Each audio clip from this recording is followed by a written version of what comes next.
A hora é agora. Reflexões, planos e ações para estimular o crescimento do Brasil. E hoje A Hora é Agora recebe um dos principais representantes das empresas transportadoras de cargas do Brasil. Estamos falando de Urubatã Elu, que é dirigente das principais entidades que congregam os transportadores, como a FETSESP, NTC e a CNT. E é o presidente da Braspress, que é uma das maiores empresas transportadoras de carga do Brasil. Urubatã Elu, é um prazer recebê-lo e a primeira pergunta, você representa um setor que é o termômetro da economia brasileira. Como é que está nesse momento, agora até com a ameaça desse vírus que veio da China, o setor de transportes de cargas no Brasil? Muito bom dia. Bom dia, Zé Paulo, bom dia, Pedro, bom dia, Rafael, Zaidan, bom dia. Bom dia. Prazer poder estar aqui com vocês, mais uma vez estando aqui no Grupo Bandeirantes. E o setor de transporte rodoviário de cargas, sobretudo no Brasil, Zé Paulo, ele está umbilicalmente ligado com a atividade econômica, né? Se você tem uma atividade econômica que está pulsando, que está crescendo, que está desenvolvendo, o setor de transporte rodoviário de cargas também ele vai no vácuo do desenvolvimento econômico. Agora, se você tem uma atividade econômica em desaquecimento, isso cria um caos no nosso setor, né? O nosso setor é um setor absolutamente desprotegido por marcos regulatórios. E na medida que você não tem marcos regulatórios, é um setor que está absolutamente à mercê de mercado. E o que eu acho absolutamente saudável. Agora, com essa questão toda que nós estamos vivendo aí de China não fornecendo matérias-primas para as indústrias, aqui, notadamente aqui na nossa região, na América do Sul. Agora, esse bloqueio, que é uma medida absolutamente extremada de voos da Europa para os Estados Unidos. Tudo isso seguramente vai levar a um problema econômico, tanto é que o PIB, que era previsto para 2,5%, já está sendo revisto para 1,5%, 1%. Seguramente, quem acaba pagando essa conta são duas grandes atividades que tem no Brasil. É o setor de logística, que é o setor de transportes, e a área também de embalagens, que é uma outra área também que está umbilicalmente ligada à atividade econômica. Senhor Urubatã, bom dia. Bom dia, Zaidan. Zé Paulo, você sabe que ele queria discutir, na verdade, quem foi melhor, né? O fazendeiro ou o Tati, né? Foi que é o grande Uberlândia Esportes. Mas, Urubatã, é claro que São Paulo tem diferenças notáveis em relação a outros estados no que se refere à infraestrutura, né? Inclusive viária, etc. Porém, se as estradas paulistas são muito melhores do que as federais, por exemplo, nem comparando com as estaduais de outros estados, que são terrivelmente ruins, né? Mas o tráfego nelas é caro, principalmente por conta dos pedágios, né? A cobrança de pedágio hoje no estado de São Paulo, onde há boas rodovias, poderiam até ser melhores pelo custo, pelo preço do pedágio. O preço cobrado é justo? O governo de São Paulo tem sabido lidar com o custo do pedágio para o usuário? Zaidan, no Brasil nós temos dois tipos de rodovia para o padrão médio do empresariado de transporte de cargas. A boa rodovia, que não pode circular porque o transportador não tem poder aquisitivo para pagar as altas taxas de pedágio, que são as mais altas do mundo, e as rodovias que são inviáveis do ponto de vista de infraestrutura. Claro. Isso traz um problema logístico, isso uma hora pode trazer um apagão logístico para o país. Mas esse negócio de que também as rodovias paulistas elas não são as melhores rodovias do Brasil, elas são as menos piores. Na verdade é o seguinte, você termina de fazer uma rodovia, está aqui o Rodoanel, que está aqui em São Paulo, o Rodoanel, termina de fazer um tramo do Rodoanel, no dia seguinte já está se fazendo ratificações, correções, fazendo reforma, o que torna a trafegabilidade nessas rodovias absolutamente ruim. Não conseguem terminar, né? Ontem a gente falava com o subsecretário aqui a respeito do Trecho Norte. E não consegue acabar aquele negócio. O Trecho Norte agora foi licitado novamente. Vamos ver se nós conseguimos finalmente fechar o Rodoanel em São Paulo. Mas há um vício de nascimento nas rodovias brasileiras. Os tribunais de contas, quando se vai fazer uma rodovia no Brasil, ele determina sempre pelo menor preço. E quando você determina pelo menor preço, não tem jantar de graça. Ou você tem qualidade ou você não tem qualidade. O menor preço sempre traz a precarização da obra. Ele sempre traz essa precarização. É o barato que sai caro. Né? É o barato que sai caro, né? Se você pegar, por exemplo, vamos pegar qualquer rodovia em São Paulo. Bandeirantes. Você tem um trecho hoje na Bandeirantes, que é na Nova Bandeirantes, que é excepcional. Esse é o único trecho que é excepcional. Em qualquer outro lugar, basta cair um copo d'água na pista que você começa a aquaplanar. Você não tem uma drenagem, você não tem um processo de drenagem, você não tem um escoamento de água que possa efetivamente melhorar a trafegabilidade. Quer dizer, bom, isso nós estamos falando de rodovias pavimentadas. Imagine aquelas lá do norte e nordeste que sofrem quando chove e sofrem na seca. Nós acabamos de fazer agora a BR-163, né? Vamos ver até quanto que ela vai durar. Vamos ver até quanto que ela vai durar, né, Zé Paulo? O senhor costuma andar pelas rodovias aí? O senhor conhece as rodovias? Eu já andei mais, eu te confesso que eu já andei mais. Hoje eu ando menos. Mas quando você faz uma avaliação da conjuntura, você chega à conclusão de que tem realmente um vício de nascimento dessas rodovias, porque a licitação ela traz como tema principal o baixo custo. Quando você traz o baixo custo, você não tem a qualidade. A gente tem ouvido aí agora, especialmente nesse período de anúncio do PIB do ano passado, né, 1,1%, o pessoal da equipe econômica do governo falar, não, a gente vai apostar em reformas, tem que aprofundar a reforma, reforma. É isso mesmo que o senhor imagina que vai fazer com que, com perdão do trocadilho, aí a gente consiga engatar uma marcha boa aí e avance uma velocidade adequada para fazer as coisas andarem? Principalmente a reforma tributária, Urubatã. Deixa eu dizer o seguinte, eu acho que tem... A reforma é o seguinte, tem a reforma ótima e a possível de ser feita. Eu acho que se não dá para fazer a ótima, vamos fazer aquela que seja possível. Nós estamos agora no debate da reforma tributária. Nós temos duas grandes propostas para a reforma tributária. Uma é a PEC 45, que é de autoria do deputado Baleia Rossi, que ele traz no seu conjunto a eliminação de 5 tributos em troca de 1. Ou seja, você tem a eliminação do PIS, do COFINS, do ICM, do ISS e do IPI em troca do IBS. Né? E você tem também a PEC 110, que ela traz, além da substituição dessas rúbricas, ela traz também o IOF, ela acaba adicionando o IOF. De qualquer maneira, em qualquer simulação que se faça, quem vai acabar pagando essa conta são as empresas de serviço.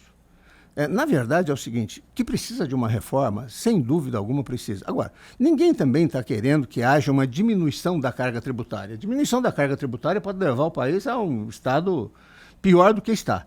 Né? Quer dizer, as contas públicas podem ruir muito mais do que está. O que nós precisamos é de uma reforma tributária que mantenha a carga tributária, mas que desonere a área produtiva da burocracia que esta carga tributária hoje traz. Que tem um custo também, né? Não, e que tem um custo absurdo. Para você ter uma ideia, por exemplo, no Brasil, para você cruzar, às vezes, de um estado para o outro, você passa por verdadeiras aduanas, porque a competição do ICM entre esses estados fazem com que você possa passar por verdadeiras aduanas, e quem acaba pagando esta conta é o transportador rodoviário de cargas, que acaba ficando com mercadorias como fiel depositário, é corresponsável pelo pagamento de ICMS, ou de remetente, ou de destinatário, e que traz uma complexibilidade de gestão absurda.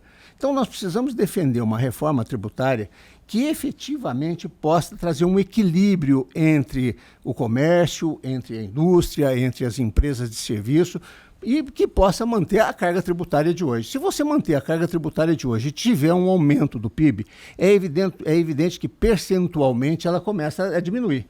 Se você tiver um processo de desaquecimento, ela vai chegar a 40%, 41%. Se você tiver um desenvolvimento de 3,5%, de 3% de crescimento de PIB, de 2,5% de crescimento de PIB, é evidente que ela começa a baixar. Agora, o que nós precisamos é desonerar as empresas da gestão dessa carga tributária, que é uma gestão absolutamente complexa, é muito pesada. Isso está em algum dos dois projetos? Deixa eu te falar o seguinte, ela traz nos dois projetos uma desburocratização. Tá. Agora, essa desburocratização ela precisa também levar ao seguinte, as empresas de serviço elas se oneram.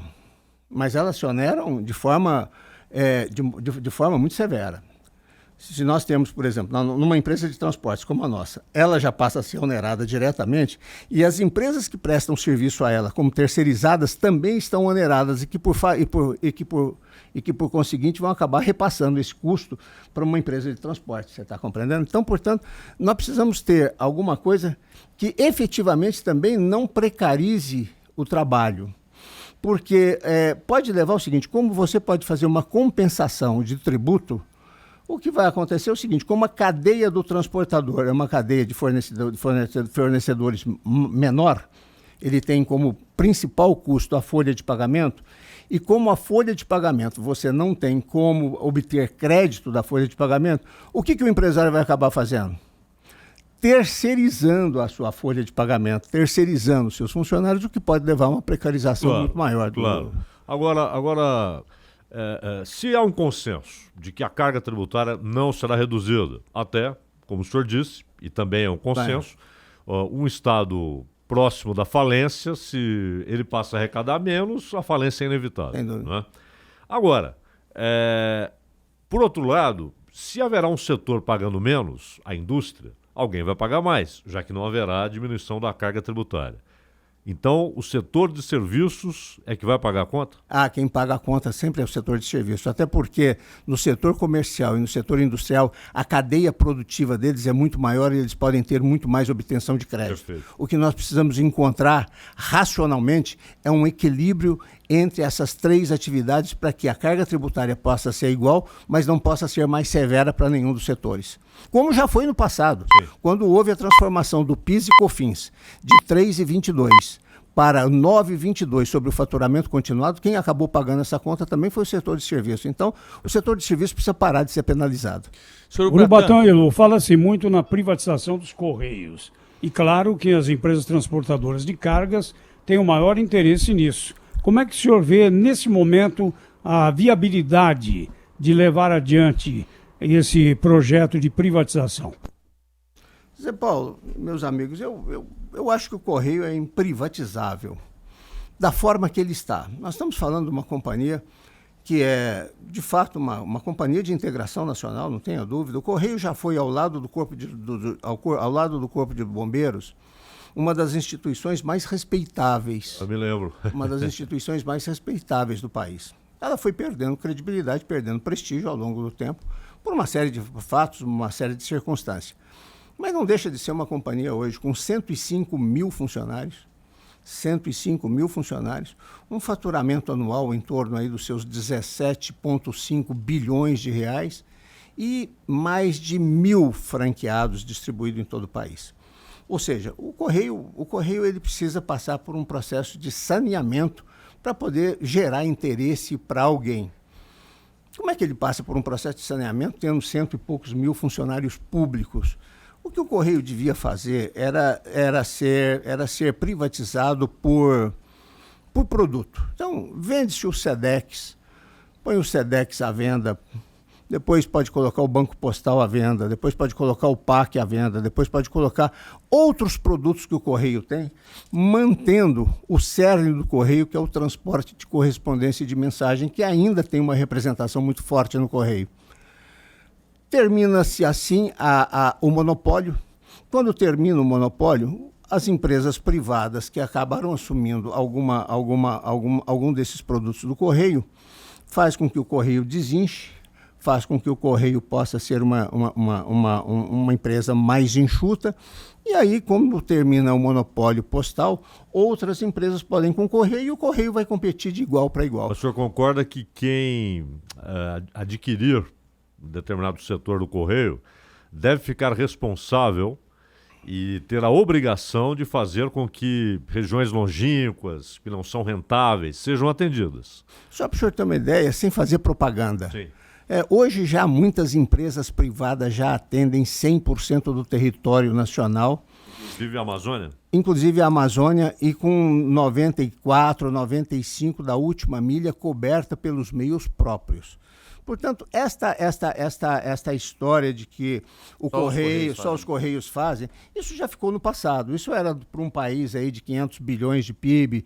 Hoje é um país de 2 trilhões de PIB, quer dizer, houve uma integração muito Quanto maior, que o né? governo deixa de arrecadar por conta dessa não cobrança dos tributos? É uma fábula, porque o Correio, como uma empresa estatal, tem uma série de benefícios fiscais que outras empresas não têm, que poderiam hoje estar gerando tributo para o Correio. E nós já temos nessa área, né, Urubatão? É bom até atalhar o que você está respondendo, porque nós já temos aqui a participação de empresa alemã, que é a DHL, de Americanas, United Parcels, enfim, já há uma concorrência, menos na correspondência, né? E o que é a correspondência? Não é aquela cartinha que você escreve para um amigo, que escreve para a namorada. O que é considerado hoje correspondência são as mensagens, conta de luz, cartão de crédito, quer dizer, essas coisas todas são consideradas como mensagem e que ainda tem um peso fundamental no faturamento do Correio. E qual é o peso que a segurança pública tem para vocês nas estradas e nas cidades? Eu vou te falar, você tocou num ponto complicadíssimo. Você tem que separar Brasil do Rio de Janeiro. Exatamente. Nós temos aí uma fronteira, né? O Rio de Janeiro Te assiste aqui, região, né? uma região, Saques diários. uma aí. região absolutamente beligerante, com fronteiras, com áreas fronteiriças, onde pode se entrar, onde não se pode entrar. E o resto do país, ele vem no vácuo disso, ele acaba acontecendo no vácuo disso. Hoje, o gerenciamento de risco em empresas prestadoras de serviços de transporte e de logística, em alguns casos, chega a custar até 14% do faturamento. Aliás, hoje, numa empresa de transporte e de logística, você não sabe bem aonde está a fronteira da empresa de segurança e da empresa de logística. Elas acabam se dividindo nisso, você está compreendendo? Com aplicação de tecnologia, com aplicação de escolta, com aplicação de rastreamentos, com aplicação de processos que possam efetivamente trazer procedimentos ao combate ao roubo de carga. É evidente que os aparelhos policiais têm hoje um grande foco no combate ao roubo de carga, o que não tinha no passado. No passado era considerado um crime limpo, por não ter sangue. Né? Hoje não, hoje é um crime absurdo, porque se você rouba um caminhão de medicamento, faltou medicamento na farmácia, faltou medicamento no hospital, quer dizer, você desabastece. Mesmo sem sangue, ele alimenta uma cadeia que fatalmente vai terminar em sangue. Porque alguém recebe a carga. Sem dúvida. Então, hoje, em alguns aspectos, chega a custar até 14%. Em outras empresas, talvez um pouco menos, em outras empresas um pouco mais, mas na média, sempre é de 14% a 15% sobre o faturamento da empresa. Urubatão, combustível. O petróleo está despencando, mas, como se sabe, não há reação automática nas bombas, né? Nos postos. E nós tivemos há cerca de 2 anos, a greve dos caminhoneiros, com efeitos consideráveis e conhecidos, inclusive no Produto Interno Bruto brasileiro. E convivemos de tempos em tempos com ameaças, né, de uma nova paralisação. O setor diz que não tem sido atendido em algumas reivindicações básicas. E o governo diz que dialoga. Então eu queria saber qual é hoje o peso do combustível. É a mesma pergunta que fiz sobre o pedágio. Se é considerado racional aquilo que uma empresa gasta hoje com combustível. E o senhor vê perspectiva de uma redução, já que falamos em reforma tributária, no imposto cobrado no combustível, que segundo o próprio governo federal e segundo o próprio presidente da República, os estados com seus impostos inviabilizam a redução do preço? Olha, eu vou dizer uma coisa para o senhor. Eu acho que é muito forte até o que eu vou dizer, mas essa é uma caixa preta. Porque reduz o preço no refino, mas não reduz o preço na bomba. E isso acaba trazendo um comprometimento para a sociedade. Na verdade, hoje, o combustível chega a custar para algumas transportadoras até 60% do seu custo. Se você pega o seguinte, folha de pagamento, gerenciamento de risco e combustível, acabou. As empresas hoje estão passando por um processo terrível. Durante a greve, a greve foi em 2017, durante a greve de 2017 ou 2017, a greve foi em 2017, Sim. Houve um movimento paradista absurdamente grande. Naquele momento, aquele movimento paradista, ele tomou corpo. Hoje, ele não tem mais a mesma força que tinha naquela ocasião. E como subproduto daquele movimento paradista, você ainda trouxe uma tabela de frete mínimo, que é uma aberração, né? Você ter o Estado interferindo com uma tabela de frete mínimo num mercado absolutamente livre, e desorganizando o setor, Inclusive chegou ao Supremo, né? Aliás, o Supremo fez agora no último dia 10, tentou uma conciliação entre os autônomos, os transportadores autônomos, a indústria e os empresários de transporte, e não se chegou ainda a uma conciliação. E foi marcado numa nova conciliação para o final do mês de abril, que nós esperamos que possa ocorrer imediatamente. Porque mais cruel do que ter uma tabela, uma tabela referência de frete mínimo, é você ter a indefinição se ela é constitucional ou se ela é inconstitucional. O relator é o Fux, né? O relator é o Fux. Agora, se o Supremo disser que ela é inconstitucional, o senhor acredita? O senhor não acredita em algum movimento... Assim, hoje não há risco de um movimento parecido com aquele, digamos assim? Deixa eu dizer uma coisa. Naquele momento, nós estávamos lidando com um governo muito frágil. Era um governo extremamente frágil, né? Que, sentado numa mesa de negociação, ele sempre tinha a desvantagem da sua própria fragilidade. Hoje eu acho que é muito difícil você ter um apoio para um movimento daquele, até porque naquele momento a sociedade apoiou. As pessoas iam levar cesta básica, as pessoas iam levar alimento para os caminhoneiros que estavam parados. E depois deste movimento, percebeu-se o seguinte, o quanto nefasto que ele foi para a sociedade, desabastecendo, fazendo com que a circulação também pudesse estar mais complicada. Então, o que acabou acontecendo é o seguinte, hoje a sociedade não apoiaria mais este movimento e eu acho que ele se esvaziaria por si só. Supondo que ele pudesse ocorrer, se ele ocorrer e os órgãos de segurança do Estado permitirem que haja trafegabilidade para aqueles que querem circular, as empresas de transportes elas respondem por 70% do abastecimento do país. O país não ficaria desabastecido. Isso por si só já é uma garantia de que o movimento pode se fragilizar. 70%? Muito obrigado, 70% as empresas de transportes respondem pelo abastecimento. Perfeito. Então, vamos agradecer a presença do Urubatã Helu, que é o presidente da Braspes, uma das maiores empresas de transporte de carga do Brasil e dirigente das principais entidades como CETCESP, FETCESP, NTC e outras, né? Federação das Empresas Transportadoras de Cargas. Obrigado, Urubatã. Até a próxima, hein? Muito obrigado, Zé Paulo, Pedro, Rafael, Cláudio Zaidan. Muito obrigado. O senhor concorda que aquele ataque com o Tati Paulinho Oliveira era melhor, né? Ah, não, eu sou mais Jorge Neymar e Hamilton. Mas são cidades irmãs. Eu acho que nós somos de uma região, eu acho, muito próspera. Você sabe que o Oliveira, o ponto esquerda, é pai do Careca, o grande Careca do Guarani, São Paulo, Nápoles. Exatamente. Prazer, viu? Prazer, muito obrigado. Muito obrigado.